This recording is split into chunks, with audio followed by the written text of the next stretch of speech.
जाते हैं। जब उसके दुष्प्रभावों को देख लेते हैं तो मन में आता है कि हम क्रोध ना करें। कई लोग हम पूछते हैं कोई मंत्र दे दो कि हम क्रोध हमें ना आए, बहुत क्रोध आता है, हम बहुत क्रोध करते हैं। कई लोग पूछते हैं मंत्र दे दो, बस उस मंत्र से हमारा क्रोध शांत हो जाए। नहीं, उसके लिए सबसे पहला हमारा ये एक सूत्र है कि हम पहले इस बात को स्वीकार करें अपने आप में कि हाँ, हमें क्रोध से मुक्त होना है।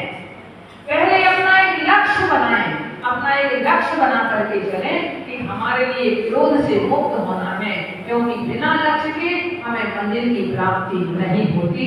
जब तक हम लक्ष्य नहीं बनाएंगे तब तक उस कार्य को हम पूर्णता की ओर नहीं ले जा सकते। तो एक तो पहले लक्ष्य बनाएं, अपने आप को ये समझें कि हाँ, मुझे क्रोध आता है और उस क्रोध से मेरे लिए मुक्त होना है। आप एकांत में बैठ करके जैसे और माला फेरते हैं, इस तरह से एक माला इसकी भी फेरा करें जिनके लिए क्रोध से मुक्त होना है। मैं क्रोध से रहित हूँ, मैं क्रोध से रहित हूँ, मैं क्षमा स्वाभाविक हूँ। मुझे उस क्षमा को जागृत करना है अपने में। क्रोध मेरा शत्रु है। ऐसी एक माला यदि आप इनको बार बार इन शब्दों को अपने आप में दोहराएंगे, बार बार, तो कहते हैं रस्सी की रगड़ पाषाण के लिए भी घिस देती है। तो यह बार बार का चिंतन हमारे अंदर के इस विभाव परिणामों को भी घिस देता है, उनके लिए भी शांत कर देता है। हम देखिए कई बार तो लोग क्रोध करते हैं और कई बार में आता है। तो कुछ लोगों की तो ये आदत होती है कि बात बात में वह क्रोध करते चले जाते हैं। 24 घंटे उनके लिए जैसे क्रोध का ही रूप उनका बना रहता है। इसका कारण क्या है? कभी सोचा क्रोध का कारण क्या है? यदि क्रोध आता है तो क्रोध का सबसे बड़ा कारण है क्योंकि क्रोध हमारे लिए मान में जब धक्का लगता है, जब हम मायाजाली कर रहे हों उसमें असफल होते हैं, तब कहीं हमें क्रोध आता है।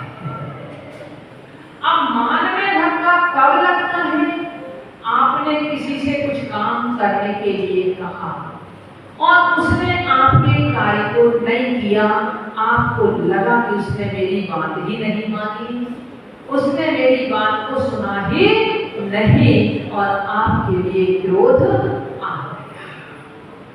अब इसके लिए हम सोच सकते हैं कभी, अरे मैंने तो कहा था, मेरे ये विचार थे, उस सामने वाले की पता नहीं क्या मजबूरी थी, वो हमारी उपेक्षा कर रहा है या नहीं कर रहा है, या उसने किसी मजबूरी के कारण का काम नहीं कर पाया। तो हम अपनी सोच को पॉजिटिव रूप दें, अपनी सोच को जब पॉजिटिव रूप देंगे तो हमारे लिए सामने वाले पे क्रोध नहीं आएगा। क्यों? जिस तरह से हम चाहते हैं कि सामने वाला हमारे अनुसार काम करे, तो सामने वाले में भी अपनी बुद्धि है, अपनी विवेक है, उसकी अपनी परिस्थितियां हैं, उसके अपने कर्म के उदय हैं, तो वह भी बेचारा उनसे प्रेरित है, वह भी उनसे प्रेरित होकर के काम करेगा।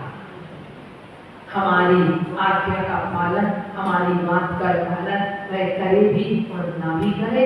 हो सकता है कई बार सामने वाले के सामने ऐसी ऐसी मजबूरियां आ जाती हैं कि वो चाहते हुए भी नहीं कर पाता है। तो हम अपनी सोच को यदि पॉजिटिव बना के रखेंगे तो हम उसकी परिस्थिति को समझने की कोशिश करेंगे। अन्यथा कई बार तो लोग जैसे किसी के बारे में कुछ सुना या उसने काम नहीं किया, अब भी अभी सामने तो आपके नहीं है, आपने पहले से अपना मूड बना लिया कि आने दो उसको देखते हैं, है ना? आपने पहले से अपना मन बना लिया, आने दो देखते दो, आप पहले से तैयार होकर के बैठे हैं और जैसे ही वो सामने आया, चाहे वो बेटा हो, चाहे वो पत्नी हो, चाहे कोई भी हो आपका, और सामने आओ और आप उस पर